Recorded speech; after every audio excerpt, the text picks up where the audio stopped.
Supremo. Yo, it is 6th June 2025. I'm just having the dinner. Lost it.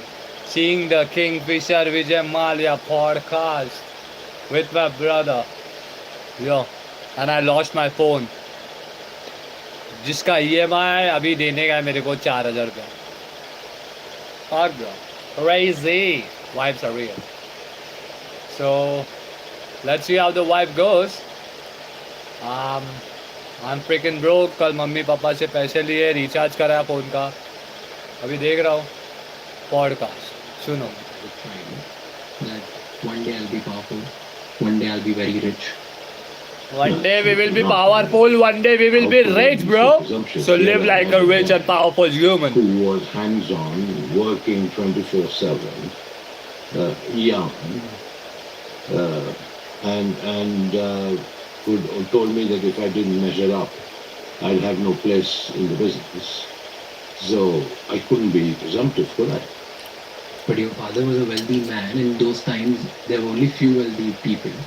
So you would presume this, right? Like, I will have all this wealth inherited. I'll be maybe bigger than my father, or maybe just have all of these things. I didn't have any such aspirations in those days, and wealth was something that was very relative.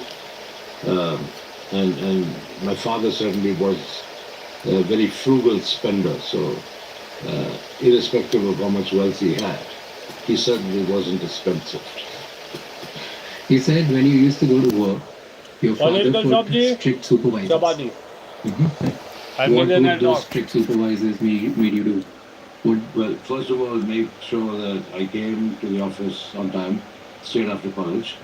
It wasn't as if I'd sort of roll up whenever I wanted to. Okay.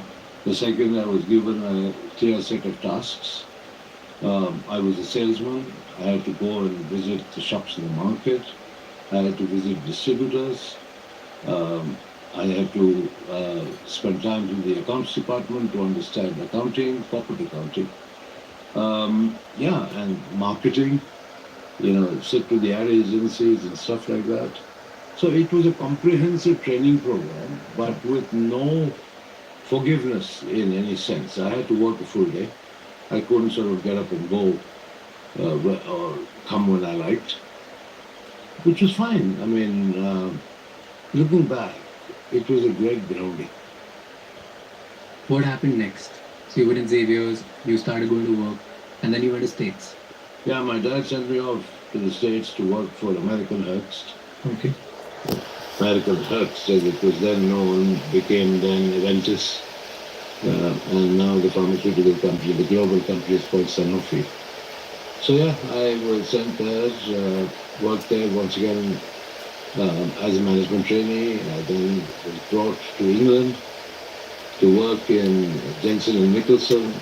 I was a paint foreman in the paint factory. I used to be mixing paint at night. And yeah, I mean, slowly I understood what my father's methods were. What were it? Which was basically a strict training regimen. And I did pretty well because I can tell you, he expressed his appreciation for my work. I got a pretty good report card from America. He said he was proud of me. I did well here in England, mixing paint. And when I went back to India, his health was becoming indifferent. Even though at that time he was only 57 years old. His health was becoming indifferent. He had a history of heart disease. So he sort of got me to work for him in the core business. And then of course the story of Kingfisher, the story of McDowell's #1, Backpacker, and all these brands that subsequently became very well known began then. How was the relationship with your father? The relationship with my father was excellent. He was a man of few words. But there's one thing he did which embarrassed me no end. That every time he saw me, he gave me a big kiss on the cheek.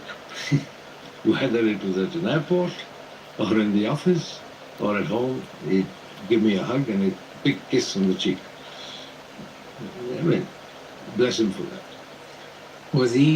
Did he ever doubt you that whether you will be able to continue and build his legacy on? I think the biggest certificate I got was from my bosses in America. They gave me a pretty good certificate, a pretty good report, and that finally, I think, gave him the confidence to say, my son is stepping up to my expectations. What was your first bold step in your father's company? Oh, Kingfisher. I went to my father and I said, I need 10 lakhs rupees to market Kingfisher beer. And he said, that's a princely sum of money. What are you going to do with it? How are you going to do it? Etc., etc. Because I saw in the archives of United Breweries this label of Kingfisher beer, which had been actually launched in 1857, okay, gathering dust and, with a pretty archaic Kingfisher bird on it, sort of prehistoric version. But I said to myself, the mere word brand Kingfisher is very evocative in so many ways. It could be made into a fun brand. Now, my time in Calcutta, going back to my training days, when I spent time with the marketing department, more importantly, interacted with the people in the advertising agencies. My time in America, where I still remember the two big banks, which is Bank of America and Citibank. And Citibank said the city never sleeps, and Bank of America came out saying we caught the city napping. That was the level of marketing, advertising, tongue-in-cheek stuff, which caught your attention. And so I became fascinated with marketing. And I came away back to India, started working in the business, and I always said, a brand needs a personality. Of course, I very quickly realized in India, I couldn't replicate what they did in America, because for alcohol, India is a media dark environment where the advertising of alcohol is banned. So in a way, I had to think of ways of authoring surrogate advertising, which I did pretty successfully. Not some Mickey Mouse stuff, where if you want to advertise an alcoholic brand that you sort of suddenly, produce some music cassettes. I built a full water business around Kingfisher, and the water business of significant enough size that you could justify advertising. Okay, and therefore you advertise the core brand. So I gave Kingfisher a very colorful personality because that's what evokes you. Like McDowell #1. Golden moments, McDowell moments. It's evocative. It's supposed to convey that, if you want to hang out and have a good time with your friend, golden moments, it's a McDowell moment. So there were many, many such examples of how I actually gave brands their personalities. And in many ways, I supplemented by becoming the brand ambassador myself. बेरंग से माहौल आज बादशाह प्रकट क्यों आ गया? File while बुलाकर आज स्टाइल वाइल क्यों आ गया? Because passion. Because at you big wholesale. 50 to 90% off on the trendiest athleisure. Shop now.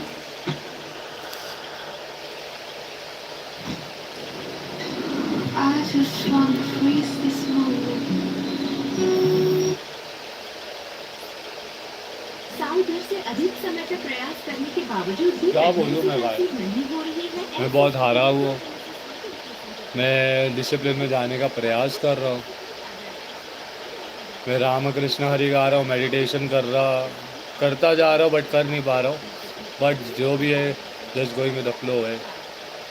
जय श्री राम, जय हनुमान। मेरा फ़ोन गुम गया तो मैं ब्लॉग नहीं बनाऊंगा 1 महीना। पहला देखूंगा, अच्छा प्रोफेशनल कंटेंट बनाएंगे ब्रो, देखेंगे। Let's see how the vibe goes. 2025 6 June मेरे भाई। जय श्री राम, जय हनुमान। विजय माल्या की स्टोरी वक्तो हाय। Millionaire is seeing the millionaire, so live like a millionaire.